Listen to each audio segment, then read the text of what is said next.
మాది తుని దగ్గర సార్ మాది. Okay okay. మీరేం చేస్తూ ఉంటారు? ప్రెసెంట్ అయితే బిజినెస్ లాస్ వచ్చి ఖాళీగానే ఉన్నాను సార్. అయ్యో. మీ వయసు ఎంత మురళి? నా వయసు 23 సార్. ఇప్పుడు ఎక్కడ? ఇప్పుడు ప్రెసెంట్ తుని నుంచే మాట్లాడుతున్నారా? లేదు సార్, మా హైదరాబాద్ వచ్చాను సార్ మా అన్నయ్యని కలవడానికి. అన్నయ్యని కలవటానికి. ఏంటి సమస్య ఏంటి మురళి? మాకు అమ్మ నాన్న అన్నయ్య నేను చెల్లి ఉండేవాళ్ళం సార్. అమ్మా నాన్నలకి నాకంటే చెల్లి కంటే కూడా అన్నయ్యనే బాగా ప్రేమగా చూసుకునేవారు సార్. ఎప్పుడైతే అన్నయ్యకి పెళ్లి జరిగిందో అమ్మా నాన్నలు పక్కన పెట్టేశాడు సార్. అన్నయ్య పక్కన పెట్టేశాడు. వదిన మాటలు విని అమ్మా నాన్నలు ఇంక దూరం పెట్టేసి ఇలా హైదరాబాద్ వచ్చేసాడు సార్. హైదరాబాద్ వచ్చిన తర్వాత ఉన్న ఒక్క ఇల్లు ఆధారం ఆ ఇల్లు ఒకటే ఉండేది సార్. ఊర్లో ఉండేదా? అవును సార్. వదిన బలవంతం మీద నాకు అప్పులు ఉన్నాయని చెప్పి మాతో ఇంకా ఏదోలా సంతకం చేయించేసుకుని ఇల్లు అమ్మేశారు సార్. అప్పట్లో ఇల్లు అమ్మేయటం కూడా జరిగిపోయింది సార్. అప్పట్లో ఆ ఇల్లు 10 లక్షలు వచ్చింది సార్. అప్పట్లో 10 లక్షలు అంటే చాలా ఎక్కువ సార్ అది. ఇప్పుడు దాని ఇల్లు వాల్యూ 3.5 కోట్లు 4 కోట్ల దగ్గరలో ఉంటుంది సార్ అది. ఇప్పుడు వదిన మాటలు విని అమ్మా నాన్న శత్రువుల్లా చూసారు సార్. అంటే మీ వయసు కూడా చిన్నది, మీకు అర్థం కాలేదేమో పరిస్థితి ఏంటి అనేది. మనకున్న ఏకైక ఆధారం వెళ్ళిపోతుంది చేతుల్లోంచి అనేది మీకు అర్థం కాలేదు. అప్పుడు అర్థం కాలేదు సార్ నాకు. అమ్మా నాన్నలు పెట్టమన్నారు కదా అని చెప్పి పెట్టేశాను సార్ నేను సంతకం. మీ వాటా మీకు వచ్చింది? అందరికి వాటాలు సమానంగా పంచుకున్నారా మురళి గారు? పెద్దోడు కదా సార్, అన్నయ్యకి కొద్దిగా ఎక్కువ ఇచ్చారు సార్. చెల్లికి నాకు అమ్మా నాన్నలు ఉన్నారు కదా అని చెప్పేసి నేను అప్పట్లో మనీ గురించి పెద్దగా పట్టించుకోలేదు సార్. అమ్మా నాన్నలే చూసుకున్నారు. వాటా అప్పుడు సరిగ్గా వచ్చిందో కూడా నాకు పూర్తిగా తెలియదు సార్. లెక్క తెలియని వయసులేండి. సరే మురళి, తర్వాత ఏమైందన్న? ఇప్పుడున్న పరిస్థితి ఏంటి? తర్వాత వచ్చిన డబ్బులతో బిజినెస్ చేశాను సార్. బిజినెస్ లాస్ వచ్చింది. చదువుకోలేదా మీరేమీ? పెద్దగా అయితే ఏం చదువుకోలేదు సార్. ఇంకా అన్న వెళ్ళిపోయిన తర్వాత ఇంటర్ అయింది సార్ నాది. ఏంటి, ఏ బిజినెస్ ఇది మీరు చేసేది? చికెన్ షాప్ పెట్టాను సార్. ఓకే. లాస్ వచ్చిందా? అవును సార్, ఫ్రెండ్స్ తో లాస్ వచ్చింది. ఉందా మూసేసారా? ప్రెసెంట్ మూసేసాను సార్, ఇంకా అప్పుల్లో ఉండడం వల్ల. సరే సరే, మాకెందుకు చేశారు నాన్న? ఈ విధంగా అప్పుల్లో ఉన్నాం సార్. నా భార్య బిడ్డలు అది ఇప్పుడు ఏం చేయాలో అర్థం కావట్లేదు సార్. మా అన్న అయితే ఉన్నాడు కదా హైదరాబాద్ లో అని చెప్పి వచ్చాను సార్, ఏమన్నా హెల్ప్ చేస్తాడేమో అని. మీరు చెప్తే సహాయం చేసే పరిస్థితిలో లేడా అన్నయ్య? అన్న అయితే ఇప్పుడు చాలా బాగున్నాడు సార్ ఇప్పుడు. కాకపోతే నాతో అయితే సరిగ్గా మాట్లాడట్లేదు సార్ ఇప్పుడు. మాట్లాడలేదు. ఎన్ని సంవత్సరాల నుంచి మాటలు లేవు మీకు? దాదాపు 1.5 years నుంచి సార్. అమ్మ నాన్నతో మాట్లాడుతున్నాడా? అది కూడా లేదా? అమ్మ నాన్నలు అన్నయ్య ఎప్పుడైతే హైదరాబాద్ వచ్చారో తర్వాత వాళ్ళు బెంగతో వాళ్ళు చనిపోయారు సార్. వాళ్ళనైతే అన్నయ్య వచ్చిన తర్వాత అంత అమ్మ నాన్న ఎలా ఉన్నారని కూడా ఏ రోజు అడగలేదు సార్ నాకు ఫోన్ చేసి. సిస్టర్ పెళ్లి అయిపోయిందా? అమ్మ నాన్న చనిపోక ముందే అయ్యిందా? సిస్టర్ పెళ్లి అయితే అమ్మ నాన్నలు ఉండగానే అయింది సార్. కాకపోతే వాళ్ళకు కూడా పెద్ద ఏమీ లేదు సార్. వాళ్ళకు కూడా సిస్టర్ పెళ్లి అయితే చేసాం కానీ డెలివరీకి ఎవరైనా సరే ఏడపిల్లైనా సరే అమ్మ నాన్నలు ఇంటికి వచ్చి ప్రసవం అవుతుంది. కానీ ఆ పరిస్థితుల్లో నేను లేను సార్. స్తోమత కూడా నాకు లేదు చేయించే స్తోమత. వాళ్ళ ఇంటికి పంపించేసారు సార్. ఏంటి మేడం? అన్నయ్య చెల్లి గురించి కూడా చూడరా? లేదు మేడం, చెల్లి ఉన్నదన్న సంగతే మర్చిపోయాడు అన్నయ్య. అయ్యయ్యో. అసలు ఏంటి కారణం ఏంటంటారు? మీరేమనుకుంటున్నారు? మొత్తం అంతా మా వదినే చేసింది మేడం. వచ్చిన దగ్గర నుంచి మా అమ్మా నాన్నలు శత్రువుల్లా చూసేవారు. మా వదిన మాటలు విని మా అన్నయ్య ఇంకా మా అమ్మా నాన్నలు నెగ్లెక్ట్ చేస్తాడు బాగా అని. వదినే కారణం అంటారా, లేదంటే వదిన కారణానికి చూపెట్టి మీ బ్రదరే ఇలాగా దిగజారాడా? లేదండి, వదిన కారణంగా అలా దిగజారిపోయాడు. తల్లిదండ్రులని పక్కన పెట్టేసి అత్తమామలే నా తల్లిదండ్రులు అని ఎంతగా ఎదిగిపోయాడు మా అన్నయ్య.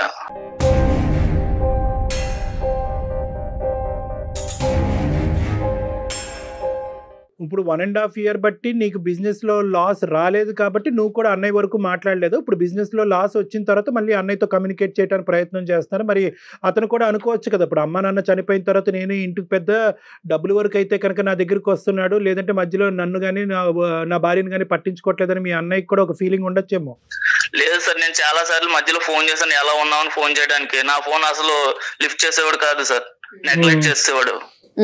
సరే సరే, కేవలం ఇది ఒక డబ్బు రీత్యా మాట్లాడాలనే ఉద్దేశంతో మాకు కాంటాక్టా, లేదంటే అన్నయ్య ఎందుకు ఇలా ప్రవర్తిస్తున్నాడు అనే ప్రశ్నకి జవాబా, లేదంటే అన్నయ్య అన్నదమ్ములు మళ్ళీ అక్క చెల్లు వీళ్ళంతా అనుబంధం మళ్ళీ బాండింగ్ ఏర్పడుతుంది అనే ఆలోచనతో చేశారా? ఈ మూడిట్లో దేని గురించి మాకు చేశారు? Bonding sir. నా అన్నయ్య నాకు కావాలి. ఇది ఒకట్లో మా అన్నయ్యతో నేను ఎలా ఉన్నానో అలా నాతో మాట్లాడాలి మా అన్నయ్య. అదే అప్పుడు అక్కడి వరకు మనం తేలిస్తే సరిపోతుందా, లేదంటే అక్కడి వరకు వచ్చినటువంటి అన్నయ్య నష్టాల్లో కూరుకుపోయినటువంటి తమ్ముడిని కూడా తేలేయాలి కాబట్టి ఆర్థికపరమైనటువంటి సహాయ సహకారాలు కూడా అందించాలనే రిక్వెస్ట్ కూడా అడగాల? ఎందుకంటే అది వేరే యాంగిల్, ఇది వేరే అదే యాంగిల్. అది కదా. ఆర్థిక పరంగా నేను ఇప్పుడు చాలా స్ట్రగుల్ లో ఉన్నాను సార్. నేను రైట్ అది కూడా మా అన్నయ్య నాకు చాలా హెల్ప్ చేస్తాడని నమ్మి ఇక్కడ వరకు వచ్చాను సార్. అది కూడా కొద్దిగా సాయం చేయాలి సార్ మీరు. ఒకసారి మాట్లాడదామా బ్రదర్ తో అండి? సరే మేడం. ఇక్కడ యూజువల్గా ఏమవుతుందంటే మేడం, ఇక్కడ ఇప్పుడు ట్రయాంగిల్ అయిపోతుంది. ఇక్కడ ఏంటంటే ఇప్పుడు ఆడవాళ్ళ సబ్జెక్ట్ కూడా వస్తుంది ఇక్కడ. ఎందుకంటే ఇప్పుడు అన్నయ్య ఒక్కడు ఒప్పుకుంటే సరిపోతుందా, లేదంటే అన్నయ్య ఒప్పుకోవటమే కాకుండా వదిన కూడా ఒప్పుకోవాలా? ఇప్పుడు ప్రతిదానికి వదినకి ఆవిడ పాత్ర అసలు నిజంగా ఎంత ఉంది, ఇతను ఎంత వరకు కరెక్ట్ చెప్తున్నాడు? ఒకటే మేడం, సమాజంలో ఎప్పుడు కూడా ఈ అనుబంధాలు ఆడవాళ్ళని ఇటువంటి అంశాల్లో ఎక్కడ పెట్టాలో అక్కడ పెట్టాలి. జోక్యం చేసుకుంటే ఇలాగే ఉంటుంది వ్యవహారం. ఆడవాళ్ళని తప్పుపట్టే ఉద్దేశం మనం కాదు, కానీ ఎక్కడికక్కడ ఆ గీతలు అనేటటువంటిది క్లారిటీ ఉంటుంది. పెళ్ళైనప్పుడే నా కుటుంబ సభ్యులు ఇది, వాళ్ళు ఎంతవరకు నా మీద డిపెండ్ అవుతారు, ఇమోషనల్గా ఫైనాన్షియల్గా ఎంతవరకు డిపెండ్ అవుతారు, నీ భారీగా నీకు ఈ స్థానం ఇస్తున్నాను, నువ్వు ఎక్కడి వరకు జోక్యం చేసుకోవచ్చు చేసుకోకూడదు అనేది గీతలు కరెక్ట్గా ఉండాలి. రెండు వైపులా ఉండాలి. రెండు వైపు ఇటు ఉండాలి, అటు ఉండాలి. ఇటువైపు వాళ్ళు ఎంత వరకు ఉండాలి, వీళ్ళు ఎంత వరకు ఉండాలి. దయచేసి లైన్ లో వేచి ఉండండి. హలో అన్నయ్య. చెప్పరా. ఎలా ఉన్నావు అన్నయ్య? బాను. ఏంటి ఇలా ఫోన్ చేసావు? లేదు సార్ మాట్లాడతారంటే కళ్యాణ్ చక్రవర్తి గారు. ఎవర్రా సార్? కాదు సార్, అతని పేరేంటన్నా? మా అన్నయ్య పేరు రవితేజ్ అండి. నమస్తే అండి రవితేజ్ గారు. రవితేజ్ గారు సార్ నమస్తే. మీ తమ్ముడు మీకు పెద్ద షాక్ ఇచ్చినట్టున్నాడు, చెప్పబెట్టకుండా మా దగ్గర నుంచి ఫోన్ కలపటం. అది ఏం లేదు, అతను ఇప్పుడు మీ ఇద్దరి మధ్యన కమ్యూనికేషన్ పోయిందంట. అతను బాధ చెప్పుకోవటానికి కానీ అటువైపు అమ్మ నాన్న లేరు, ఎవరు లేరు. ఇప్పుడు ఆల్రెడీ ఫ్యామిలీతో పాటు ఉన్నాడంట. బిజినెస్ అనేటటువంటి దాంట్లో ఊబిలో కూరుకుపోయాడంట. సరే, ఫైనాన్షియల్ అంశం అనేది పక్కన పెడితే కనుక మోరల్ సపోర్ట్గా ఉండవలసినటువంటి మా ఏకైక దిక్కు మా అన్నయ్య ఒక్కడేనండి. అతని వరకు రీచ్ అవడానికి నాకు ఏ దారి కనిపించట్లేదు, మీరు తప్ప అని చెప్పి మాకు ఫోన్ చేసేటప్పటికి మేము ముందే చెప్పాం, అది కాదయ్యా మేము మాట్లాడటం ఏంటి మీ అన్నదమ్ముల మధ్యన, నువ్వు డైరెక్ట్గా ఇంటికి వెళ్ళు లేదంటే ఫోన్ చేయంటే, అసలు ఆ అన్నయ్య నన్ను ఎంటర్టైనే చేయట్లేదండి, నా పరిస్థితి ఇలా ఉంది, నన్ను కాపాడండి సార్ అని అనుకుంటూ మాకు చేస్తే సరే అని చెప్పి మీకు కలపమని చెప్పాం. మేము సుమన్ టీవీ అందమైన జీవితం నుంచి మాట్లాడుతున్నామండి. నా పేరు డాక్టర్ కళ్యాణ్ చక్రవర్తి, నేను మానసిక వైద్య నిపుణుని ప్లస్ రిలేషన్షిప్ కౌన్సిలర్. సో మీకు ఓకే అంటే మీతో ఒక 2 నిమిషాలు మాట్లాడతాం మేము. రైట్. కాదు, ఇప్పుడు ఏంటి రవితేజ గారు, ఇప్పుడు ఏంటి మీ ఇద్దరి మధ్యన సమస్య? ఎందుకు మీ బ్రదర్కి మీకు మధ్యన ఇన్ని నెలలు బట్టి మాటలు లేవు? ఫోన్ చేస్తే డబ్బులు అడుగుతాడు. ఫోన్ చేస్తే డబ్బులు అడుగుతాడు. అవసరం ఉండి అడుగుతాడా, అవసరం లేకపోయినా అడుగుతాడా? ఏమన్నా పాడు చేస్తున్నాడా ఏంటండి, మీరేమనుకుంటున్నారు? నాకు ఆటోలో వచ్చిన డబ్బులతో నేను ఒక బిల్డింగ్ కొనుక్కుని బిజినెస్ చేసి పొజిషన్ లో ఉన్నా. ఓకే, సంతోషం. వాడు మాత్రం ఆ డబ్బులంతా రోడ్ నంబర్ తిరిగి బొక్క పచ్చడిలో పోగొట్టుకున్నాడు.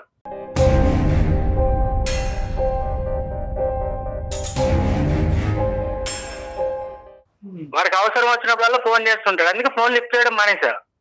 రైట్. సో ఓన్లీ డబ్బులకే మీ బ్రదర్ ఫోన్ చేస్తాడంటారు మీరు? అంతే కదండి, పొజిషన్ లో నేను ఉన్నాను కాబట్టి నన్ను అడగడానికి ట్రై చేస్తున్నాడు. ఆర్థిక లావాదేవీలు తప్ప ఇంకేమీ లేదండి? మీకు ఒక సిస్టర్ కూడా ఉన్నట్టున్నారు రవితేజ గారు? అవునండి. ఆవిడతో కమ్యూనికేషన్ ఎలా ఉంది మీది? సిస్టర్ ఉన్న సంగతే మర్చిపోయాడండి ఆయన. కాదు, ఆవిడతో కమ్యూనికేషన్ ఉందా? మీ సిస్టర్ తో కమ్యూనికేషన్ ఉందా రవితేజ గారు మీకు? అప్పుడప్పుడు మాట్లాడుతుంటాను. అప్పుడప్పుడు, అక్కడ కూడా అప్పుడప్పుడే, ఇక్కడ అసలు లేదు. మరి ఆవిడ కూడా అప్పుడప్పుడు డబ్బులు అడుగుతారని మాట్లాడతారా? మీరు దేనికి మాట్లాడతారా? ఆవిడతో కూడా కట్ అయిపోయిందిగా. కట్ అయిపోవడం అంటే కాదండి, ఎప్పుడైనా మేము ఖాళీ ఉన్నప్పుడు వాళ్ళకి అనిపించినప్పుడు చేసినప్పుడు మేము మాట్లాడుతూ ఉంటాం. Right sir, right. మరి ఇప్పుడు ఈ అబ్బాయి ఏంటి వ్యసనాలు బానిస పడ్డాడా, లేదంటే తెలివి తక్కువగా ఇన్వెస్ట్మెంట్స్ చేస్తున్నాడనా? ఎందుకు ఇతని మీద మీకు అంత కోపం? వాడికి బాధ్యత అనేది లేదండి. రైట్. మరి బాధ్యత చెప్పేవాళ్ళు ఎవరు? తనకే తెలుసుకోవాలి, తన భార్య చెప్పాలి. భార్య బాధ్యతలు చెప్పాలి. ఓకే, మరి మీ భార్య గారు ఏమంటున్నారు ఈ వ్యవహారంలో? నా భార్య నాకు వచ్చిన డబ్బుల్ని జాగ్రత్త పరచమని ఆమె చెప్పింది. రైట్. ఓకే. ఆమె చెప్పినట్టుగా నేను ఇన్వెస్ట్మెంట్ పెట్టుకున్న, బిల్డింగ్ కొనుక్కున్నా, ఈరోజు హ్యాపీగా ఉన్నాను. వెరీ గుడ్, సంతోషం. కానీ మన ప్రయాణంలో మన రక్త సంబంధికులు ఎలా ప్రయాణిస్తున్నారని చూడటం అనేది బేసిక్ రెస్పాన్సిబిలిటీ కదండి, కాదా? అవును సార్, కరెక్టే. కానీ మా బిజీలో మేము ఉన్నాం కదా సార్. బిజినెస్ వేరు, బాధ్యత వేరు కదండి. బిజినెస్ అనేది ఎందుకు ఉన్నారు? బిజీగా ఉండాలి, మేము అది కూడా కోరుకుంటున్నాము, మీరు సంపాదించాలి, మీ కుటుంబాన్ని చూసుకోవాలి, మీ అన్నదమ్ముల్ని చూసుకోవాలి, వాళ్ళ అవసరాలు తీర్చాలి, ఏమన్నా అవసరం మీకు వీలుంటే, మీకు అవకాశం ఉంది కాబట్టి ఈ అబ్బాయి అడుగుతున్నాడు. మీకు నిజంగా అవకాశం లేకపోతే కనుక, మీకు ఏ దిక్కు దివానా లేనటువంటి పరిస్థితిలో మీరు ఉంటే కనుక మిమ్మల్ని వచ్చి ఎందుకు అడుగుతాడు? మీరు ఆధారంగా కనిపిస్తున్నారు కాబట్టి అడుగుతున్నాడు. ఆధారంగా కనిపించినా నా భార్య చెప్పండి నేనేం చేయలేను సార్. ఆవిడ మాట నమ్మి నేను ఇన్వెస్ట్మెంట్ పెట్టాను, బిల్డింగ్ కొనుక్కున్నాను, ఈరోజు ఈ పొజిషన్ లో ఉన్నాను. ఆవిడ మాటలు నమ్మాను సంతోషం కాబట్టి. అండి, అది కాదనట్లేదు. మొత్తం జీవితం అంతా మీ బిల్డింగ్ చుట్టూరే ఉన్నట్టుంది సార్. అది కాదు, ఇప్పుడు మీ ఆవిడ చెప్తేనే వింటాను, మా ఆవిడ చెప్పింది కాబట్టి ఇన్వెస్ట్ చేశాను, ఇప్పుడు మా ఆవిడ మాట్లాడద్దు కాబట్టి తమ్ముడితో మాట్లాడలేదా? అలా కాదండి, అలా ఏం లేదు. మరి ఏమంటారు? ఇప్పుడు మీ అబ్బాయిని ఇంత దూరం పెట్టడం అనేటటువంటి దాని వెనకట్ల మీ ఆలోచన ఒకసారి చెప్పండి. మీరు చిన్నప్పటి నుంచి పెరిగారు, తల్లిదండ్రులు మిమ్మల్ని ఒక స్థాయి వరకు తీసుకొచ్చారు. ఇప్పుడు వాళ్ళు చనిపోయిన తర్వాత వాళ్ళు పైనుంచి ఆలోచించేది ఒకటే, నా కొడుకు కూతురు బిడ్డలు ఎలా ఉన్నారు, కలిసిమెలిసి ఉన్నారా, కొట్టుకు సస్తున్నారా అన్నది ఆలోచన ఉంటుంది వాళ్ళకి, పైనుంచి చూసేటటువంటి తల్లిదండ్రులకి. మీరు ఇంటికి పెద్దగా మీరు ఆ బాధ్యత నిర్వర్తించాలనుకుంటున్నారా, నిర్వర్తించకూడదు అనుకుంటున్నారా? డబ్బులు లావాదేవీలు పక్కన పెట్టండి, మమకారం ప్రేమ నిర్వర్తించాలనుకుంటే వదిలి రిక్వెస్ట్ చేసుకోమని చెప్తున్నానండి. మీ భార్య గాని, మీ తమ్ముడి భార్య గాని, మీ చెల్లెలి భర్త గాని అంతా మధ్యలో వచ్చారు కదా. మీ ముగ్గురు ఒక తల్లి కడుపులో నుంచి వచ్చినారు కదా, మీకంటూ ఒక రక్త సంబంధం గాని, ఒక ప్రేమ గాని అలాంటివి ఉండవండి. మధ్యలో వచ్చిన వాళ్ళ నిర్ణయాలే తీసుకోవాలి కాదనట్లా, కానీ మీ ప్రేమకు కూడా వాళ్ళ సలహాలు సూచనలు తీసుకోవాల్సింది. ఒక పాయింట్ నాకు అర్థం కావట్లేదండి. ఏంటండి? ఆవిడ పర్మిషన్ లేకుండా చేయడంట. ఓ కాదు సార్, ఒకటి ఇది నాకు అసలు అర్థం కావట్లేదండి. ఆవిడ పర్మిషన్ ఏంటండి? మీకు అధికారం లేదా? నా తమ్ముడిని కాపాడవలసింది, చూసుకునేటటువంటి బాధ్యత అనేటటువంటి ఫస్ట్ డబ్బులు అంశం పక్కన పెట్టేసేయండి, డబ్బుల అంశం పక్కన పెట్టేసేయండి రవి గారు. ఇక్కడ డబ్బులు అనేటటువంటి అంశం కాదు, మీ మాట నాకు కొద్దిగా గాయపరిచింది.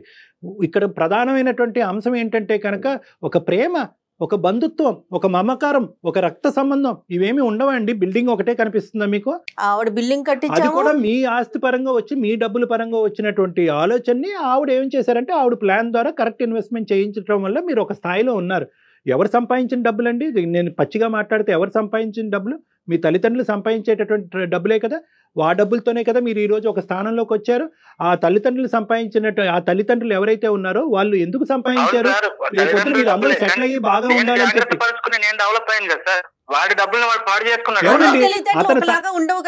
అతని తలరాత అలా ఉంది, మీ తలరాత ఇలా ఉందండి. నేను బాగా ఇప్పుడు నాకు బాధ్యతలు, నాకు పిల్లలు ఉన్నారు. రవితేజ గారు, మీకు ఎంతమంది పిల్లలండి? ఇద్దరండి. ఓకే, వాళ్ళిద్దరు ఎప్పటికీ కలిసి ఉండాలని కోరుకుంటారా? ఎవరి దారి వాడిదేనా? ఓన్లీ డబ్బులు అవసరం అయితేనే నువ్వు వాళ్ళు తలుపు తడతావంట, మిగతా టైంలో అసలు వాళ్ళ ఇంటికి వెళ్ళవంట, వాళ్ళ వదిలికి గౌరవం ఇవ్వంట. ఇప్పుడు సంవత్సరం తర్వాత ఫోన్ చేశాడు, అన్నయ్య బాగున్నా, పిల్లలు బాగున్నారా, వదిలి బాగుందని మాట్లాడేది లేదు, అడిగేది లేదండి. డబ్బులు కావాలి కాబట్టి ఫోన్ చేశాడు. ఏ మురళి, దీనికి సమాధానం ఏంటి మురళి? లేదు సార్, నేను ఫోన్ చేసిన ప్రతిసారి కాల్ లిఫ్ట్ చేయడు సార్, అసలు ఫోన్ ఎత్తాడు. ఎలా మాట్లాడతాను సార్ నేను? ఫోన్ చేసిన ప్రతిసారి డబ్బులు కోసం అనుకుని ఫోన్ కట్ చేసేస్తాడు. లేదన్నయ్య, పని లేకుండా ఎవరున్నారు, అందరూ పని చేసుకుంటున్నారు, 2 నిమిషాలు ఫోన్ మాట్లాడలేవన్నయ్య నువ్వు. మా బిజీలో మేము ఉంటాం రా, ఫోన్ ఎదురు చూస్తుంటామా? 2 నిమిషాలు డబ్బులు డబ్బులు డబ్బులు అంటే డబ్బులు ఏమైనా చెట్లు కాస్తున్నాయా? డబ్బులు చెట్లు కాస్తున్నాయి నేను అనలేదన్నయ్య. మరి కొద్దిగా సాయం చేయి, నేను బాగా నష్టాల్లో ఉన్నాను. సాయం చేయాలంటే వదిన దగ్గరికి వెళ్ళి రిక్వెస్ట్ చేసుకో. వదిన అడగాల్సిన పని నాకే, నేను ఏమన్నా అడగాలనుకుంటే నిన్ను అడుగుతా. వదిన అడగడానికి నామోసియా? తల్లి లాంటిది కదా. నీకేమైంది? ఈ రోజు మన తల్లిదండ్రులు నాతో లేరంటే దానికి కారణం ఎవరు? వదిన వచ్చి ఈ కుటుంబాన్ని విడగొట్టడం వల్లే కదా. చనిపోయారు. కొంచెం ఎక్కువ మాట్లాడుతున్నారా?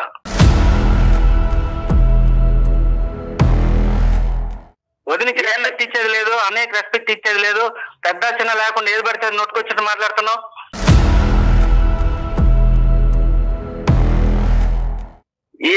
డబ్బులు సహాయం కోరినప్పుడు రిక్వెస్ట్ నిజమైతే నువ్వు అదార్తిగా వచ్చి మా మీద కూర్చుని ఇస్తావా చేస్తావా అన్నట్టు డిమాండ్ పెడతావేంటి?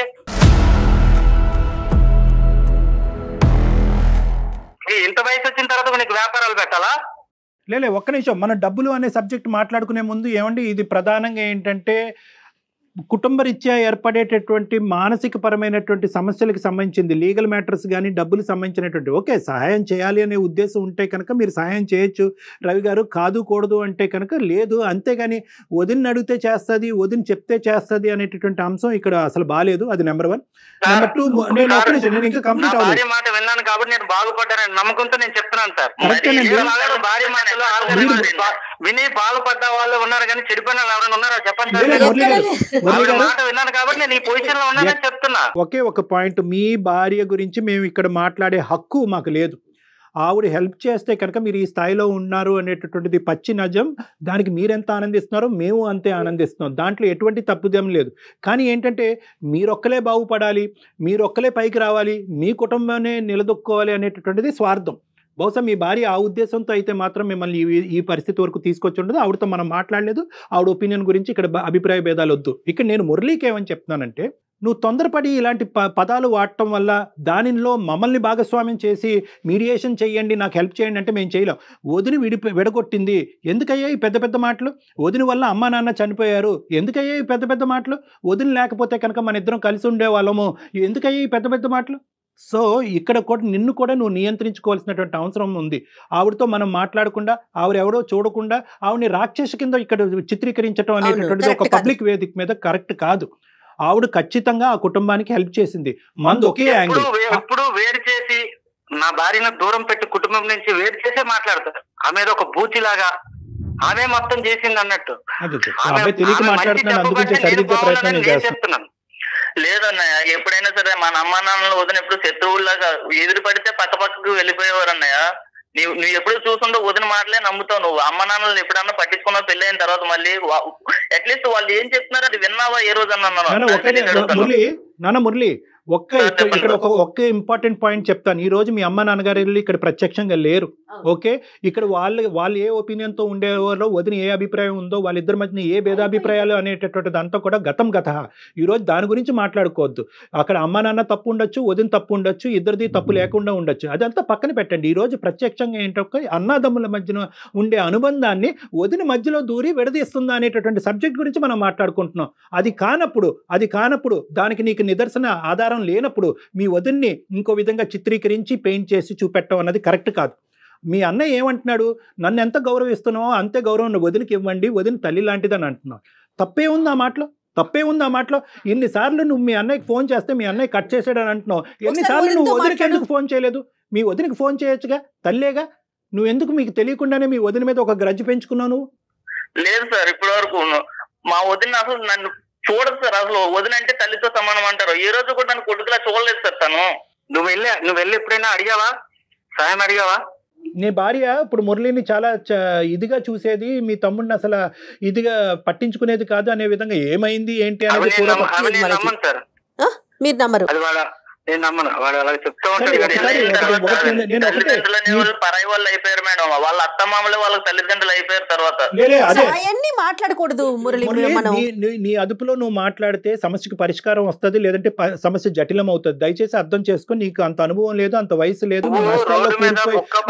తిరిగి నీకున్న డబ్బుల్ని పోగొట్టుకుని ఏదో బిజినెస్ చేసి నువ్వేమో కంగారు చేసుకుని ఈ రోజు నా మీదకి వస్తే నేనేం చేయాలి? నేనేం చేయలేను సార్. తనే ఇల్లు అడగమంటున్నాను వాడిని. తెలియనప్పుడు ఇల్లు అయితే అమ్మేశారన్న. ఆ ఇల్లు కానీ ఇప్పుడు ఉంటే నా పరిస్థితి బాగుందన్న. నీ అంత కాకపోయినా సరే వాడిని. సార్ ఒక మాట, ఇప్పుడు ఒకవేళ వీడికి డబ్బులు ఇచ్చినా, ఇన్వెస్ట్మెంట్ పెట్టినా, వ్యాపారం పెట్టినా గతంలో పోగొట్టుకోకుండా ఉంటాడని గ్యారంటీ ఏమైనా ఉందా సార్? గ్యారంటీ లేదు. కాబట్టే ఆ తల్లిదండ్రులు గీత గీసేటటువంటి గీత, ఆ కోచింగ్ ఏదైనా చేయాలి అంటే అన్నయ్యగా మీరు బాధ్యత ఉపయోగించండి. సార్ వీడి మీద ఎప్పుడు ఇంటికి పెద్ద కొడుకు అంటావు, ఇంటి కోసం నువ్వు ఏమైనా చేసేవన్నయ్య? అది ఒకటి చెప్పు. ఈ రోజైనా పెద్ద కొడుకు అంటావు కదా, ఎప్పుడు నువ్వు ఇంటి కోసం ఏమైనా చేసేవా? ఇప్పుడు తమ్ముడు ఉన్నాడు, నువ్వు చూసుకుంటున్నావు అనే ధైర్యంతో మేము ఇక్కడ మా పీజీలో మేము ఉన్నాం, మా వర్క్ లో. చూడండి నువ్వేం చేసావు? చూడండి సార్, ఏదైనా అంటే ఇవి ఇలాగ దాటేస్తూ ఉంటాడు ప్రతిదీ. కాదు ఒకటి మురళి నాన్న చిన్నోడివి నువ్వు, నేను ఒకే ఒక మాట చెప్తున్నాను, డబ్బులు అనేటటువంటి అంశం కాకుండా నేను అన్న ఇలా బిజినెస్ పెడదాం అనుకుంటున్నాను, నీకు వచ్చినటువంటి ఆస్తిలో ఉండేటటువంటి భాగాన్ని నువ్వు ఈ విధంగా వాడుకుని సక్సెస్ఫుల్ అయ్యావు, ఒకప్పుడు నేను ఏ విధంగా చేస్తే బాగుంటుంది అనేటటువంటి టెక్నికల్ అడ్వైస్, ఇన్వెస్ట్మెంట్ పరమైనటువంటి అడ్వైస్ మీరు తీసుకోవాల్సినటువంటి, ఇప్పుడు తీసుకోవటం కాదు మేడం, తీసుకోవాల్సినటువంటి బాధ్యత అనేది చాలా మీ నెత్తి మీద కూడా ఉంది. ఇక్కడ ఇప్పుడు ఎలా ఉంది అంటే కనుక సబ్జెక్టు, నా అన్నయ్య అనేటటువంటి వాడు ఎప్పుడు గుర్తు వస్తుంది, అన్నయ్య పెద్దరికం అనేది ఎప్పుడు గుర్తు వస్తుంది అంటే డబ్బులు అవసరమైనప్పుడు, బిజినెస్లో కూరుకుపోయినప్పుడే గుర్తు వస్తుంది అనే భావం మీ అన్నయ్య వ్యక్తపరుస్తున్నాడు. ఆ భావం ఎక్కడి నుంచి వచ్చింది? మీ అన్నయ్య ఊహించుకుంటున్నాడా? ఊహించుకోవట్లేదు. అతను మీరేంటంటే పెద్దరికం అనుకుంటూ ఆ పెద్దరికానికి ఎటువంటి గౌరవం ఇచ్చారు? అతని భార్యని నిలదీశారు, ఆ భార్య మీద అనవసరమైనటువంటి అబండాలు వేశారు, కుటుంబాన్ని విడదీసింది, తల్లిదండ్రులని చంపేసింది అనేటటువంటి మాటలు మాట్లాడుతూ ఈరోజు ఏ విధంగా అతను ఈ సిచ్యువేషన్ ని రెక్టిఫై చేయగలడు? అన్న కావాలి కానీ వదిన వద్దంటున్నారు మీరు. ఇక్కడ ముఖ్యంగా ఏంటంటే వదిన ద్వారా రాయబారం చేయాలా అన్నయ్య దగ్గరికి వెళ్ళటానికి? వదిన అడిగితే అన్నయ్య డబ్బులు ఇస్తాడా? వదిన అడిగితే కనుక అన్నయ్య వచ్చి నాకు ప్రేమ పంచిస్తాడా అనేటటువంటి అంశాలను నేను ఖండిస్తున్నాను. అది కూడా కరెక్ట్ కాదు. కానీ ఇక్కడ ఏంటంటే ఆవిడ మనసు కూడా, ఒక ఆడదానిగా ఆవిడ మనసు కూడా ఎక్కడో గాయపడింది. అది చల్లార్చేటటువంటి ప్రయత్నం చేయకుండా అగ్గికి ఆర్జం పోసేటటువంటి విధంగా నువ్వు కూడా మాట్లాడితే కనుక ఆవిడకి పాత జ్ఞాపకాలన్నీ గుర్తొస్తాయి. నువ్వు ఆ ఒడ్డును ఉంటావు, ఈ అన్నయ్య ఈ ఒడ్డును ఉంటాడు, మీరిద్దరికి. అంటే నేనేమంటున్నానంటే ఇక్కడ ఎవరో ఒకరు మీడియేషన్ కావాలి, ఎవరో ఒకరు మంచితనం కావాలి, ఎవరో అర్థం చేసుకునేటటువంటి విధానం కావాలి. ఆ కీలక పాత్ర ఇక్కడ పోషించేది అదృష్టమో దురదృష్టమో ఆ వదినే అయ్యింది. సో నేనేమంటున్నానంటే ఇద్దరికీ బాధ్యత ఉంది. ఇప్పుడు నాకు కావాల్సింది ఏంటంటే, రవితేజ గారు ఒక్క చిన్న మాట చెప్తాను, మీరు నాకు చెడ్డగా అనిపించట్లేదు, ఆ అబ్బాయి నాకు చెడ్డగా అనిపించట్లేదు, కేవలం మనస్పర్ధలు, ఆ పాత జ్ఞాపకాలు గుర్తు తెచ్చుకుని ఈ అబ్బాయి మనసులో తల్లిదండ్రులను విడదీసింది, కుటుంబాన్ని విడదీసింది, తల్లిదండ్రులు చంపేసింది అనేటటువంటి విధంగా ఈ అబ్బాయి మనసులో ఒక చేదు బీజం పట్టడం వల్ల ఈ అబ్బాయి ఇలా అయిపోయాడు. సో నేను అనేది ఏంటంటే, మీరు ఫస్ట్ ఆఫ్ ఆల్ ఒక పెద్దరికం తీసుకుని మీ భార్యకి సముదాయించి ఆవిడకి నచ్చజెప్పి ఈ అబ్బాయితో ఫస్ట్ వీళ్ళిద్దరిని మాట్లాడించుకోండి. మీరే అంటున్నారు కదా తల్లి బిడ్డలు లాంటి వాళ్ళు వీళ్ళిద్దరు అని చెప్పి, మీరే అంటున్నారు, ఆ సందర్భాన్ని మీరే కల్పించండి. ఏమే ఆడేదో తెలియక మాట్లాడుతున్నాడు, డబ్బు అనే అంశం పక్కన పెట్టేయండి, ఇస్తే ఇవ్వండి బాగుపడతాడు, లేదంటే లేదు, అది పక్కన పెట్టండి. మానవ సంబంధాలండి, మానవ సంబంధాలు అనేటటువంటిది వ్యాపారం కాదు. బహుశా మీరేంటంటే ప్రతి అంశంలో డబ్బు, బిజినెస్, నష్టం, కష్టం అనేటటువంటి ఈ అంశాలు మాట్లాడటం వల్ల మీ ఇద్దరి యొక్క సంబంధం కాస్త బిజినెస్ సంబంధం అయిపోయి అతను అన్న నాకు కడుపు నొప్పి వస్తుంది, తలనొప్పి వస్తుంది అని చెప్పుకోవడానికి కూడా దిక్కులేనటువంటి పరిస్థితి అయిపోయింది ఈరోజు. సో కాబట్టి డబ్బు అనేటటువంటి అంశం పక్కన పెట్టి అసలు మీ భార్య గారు, ఇతను, వీళ్ళందరూ వీలవుతే కనుక మీ చెల్లెలు వీళ్ళందరూ కూడా ఒకరోజు కూర్చుని మీ అందరి మధ్యన ఉన్న డిఫరెన్సెస్ క్లియర్ చేసుకోండి. నా ప్రయత్నం నేను చేస్తాను, కానీ తను కూడా వదిలిని రిక్వెస్ట్ చేయాలి. తప్పకుండా చూడండి సార్, ఇంతవరకు చెప్పినా సరే మరి ఇంతలా నీకన్నా పెద్ద ఆవిడ, ఇప్పుడు అమ్మ లేదు, అమ్మ తిడితే ఒక మాట ఏదన్నా అంటే ఒప్పుకోరు. ఒకటి జాగ్రత్త గుర్తుపెట్టుకోండి మురళి, ఒకటి జాగ్రత్త గుర్తుపెట్టుకో, నీ బిజినెస్ లో కానీ నువ్వు ఇంకా చిన్నపిల్లవాడు ఫ్యూచర్ లో వెళ్ళేటటువంటి విధాన మార్గాల్లో కానీ ఆవేశం అనేటటువంటిది పనికిరాదు. మీ అన్నయ్య ఈ రోజు ఏమంటున్నాడు, నా దగ్గరికి రావద్దు, నాతో మాట్లాడద్దు అని అన్నాడు. గాయపడినటువంటి వదినికి నీకు మధ్యన ఉండేటటువంటి ఒక బాండింగ్ రిలేషన్షిప్ అనేది మళ్ళీ ఏర్పడితే కనుక నేను కంఫర్టబుల్ జోన్లోకి వస్తాను. అప్పుడు నీకు కూడా నేను హెల్ప్ చేయడానికి ముందుకు రాగలను. అంతేగాని మా ఇంట్లో పెంట పెట్టుకుని, మా ఇంట్లో మా ఆవిడతో గొడవ పెట్టుకుని నీ దగ్గరకు వస్తే కనుక నేను రోడ్డు మీద పడతాననే ఉద్దేశాన్ని అతను చెప్తున్నాడు. ప్యాచప్ చేసుకోవాలి కదా మురళి, సమస్య ఎక్కడైనా ఉంటుంది. మీరు చిన్నవాళ్ళు, అమ్మా నాన్న లేరు, అన్నని వదిన అమ్మా నాన్నగా భావించండి. ఈ రోజు ఈ వేదిక మీద కూర్చుని, ఏమయ్యా పెద్దోడివి, నీకు బాధ్యత లేదా, మీ ఆవిడతో గొడవ పెట్టుకుని మీ తమ్ముడికి హెల్ప్ చేయని నేను చాలా ఈజీగా చెప్పచ్చు. అప్పుడు రెండు కుటుంబాలు పెంట అవుతాయి. నీ జీవితం పాడైంది, బిజినెస్ పరంగా అతని జీవితం కూడా పాడవుతుంది. అది కరెక్ట్ కాదు. ఈ రోజు నేనేమంటున్నానంటే, ఎక్కడ గౌరవం ఇవ్వాలో అక్కడ గౌరవం ఇవ్వండి. అతను చేసేటటువంటి ప్రయత్నం అతను చేస్తాడు, మీ బ్రదరు. అదే విధంగా ఏంటంటే వదిన ఈజ్ ఈక్వల్ టు తల్లి అనేటటువంటి పాత జ్ఞాపకాలన్నీ తీసేసి ఆవిడకి ఇవ్వాల్సినటువంటి గౌరవం మీరు ఇవ్వండి. మొత్తం అంతా సద్దుమనం అవ్వకపోతే నన్ను వచ్చి అడగండి. మురళి వింటున్నారా? ఒక మెట్టు తగ్గాల్సిన అవసరం ఇప్పుడు మీ దగ్గరే ఉందండి. సార్ వాళ్ళు వదిన్ని రిక్వెస్ట్ చేయలేనుడు రేపు పొద్దున డబ్బులు ఇచ్చి నమ్మకంగా జాగ్రత్తగా మళ్ళీ వ్యాపారం చేసుకుని మళ్ళీ బాగుపడతారు. నేను చూడలేదు మేడం. అడగొచ్చు, ఓకే, భార్యకి ఇవ్వాల్సిన స్థానం భార్యకి ఇవ్వచ్చు, ఓకే. ఏదైనా సరే ఇంకా వదిన దగ్గరికే వెళ్ళాలంటే ఎలా మేడం? వదిన దగ్గరికి వెళ్ళమంటలేదు నాన్న, నువ్వు కన్ఫ్యూజ్ అవ్వద్దు.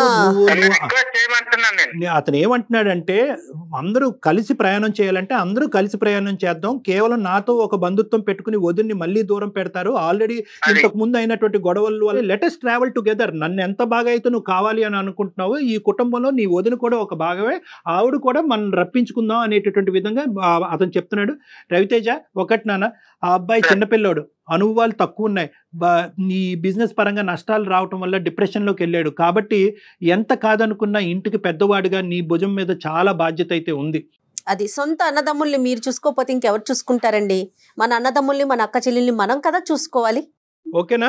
మీరిద్దరు మాట్లాడుకోండి, ఫస్ట్ ఇద్దరు మాట్లాడుకోండి, ఇలా ఫోన్లో కాదు, డైరెక్ట్గా కలవండి. మీ భార్యను కల్పించే ముందు ఫస్ట్ మీరిద్దరు ఎక్కడన్నా బయట ఎక్కడన్నా ఫస్ట్ కలిసి మీ ఇద్దరి మధ్యలో ఉన్న డిఫరెన్సెస్ ఫస్ట్ క్లియర్ చేసుకున్న తర్వాత దయచేసి ఆవిడకి కూడా ఒక 2 మాటలు చెప్పి ఈ అబ్బాయిని మీ ఇంటికి తీసుకెళ్ళి అందరు కూర్చుని మాట్లాడుకోవటానికి ఒక ప్రయత్నం చేయండి. కూర్చుని మాట్లాడుకుంటే ఖచ్చితంగా రిజాల్వ్ అయ్యే సమస్య ఇది. ఓకేనా? మురళి గారు, మీరు కూడా అయిపోయినవి వదిలేసేయండి, జరిగిపోయినాయి, ఇంకా ఏం చేయాలి? ఎలా మాట్లాడితే అన్నయ్య, వదిన, మీరు, మీ చెల్లి అందరూ కలిసి ఉంటారు, అటువైపుగా ఆలోచించండి. సరే madam. Thank you Murali, thank you అండి. All the best. హ్యాపీగా ఉండండి, అందరూ సంతోషంగా ఉండండి. రైట్ సార్, చాలా సంతోషంగా అనిపించింది అండి. అంటే ఇద్దరు ఒకే ఆలోచనలోకి వచ్చారు. వెంటనే మారిపోతారా అనేది మనం చెప్పలేం, కానీ అట్లీస్ట్ ఆలోచిస్తే చాలు కదా కళ్యాణ్ గారు. మానవ సంబంధాలు ఎంత అవసరం అండి, ఈ క్షణమే మనది కదా, మనందరికీ తెలిసిన విషయం. కరెక్ట్. థ్యాంక్ యూ అండి, నమస్తే.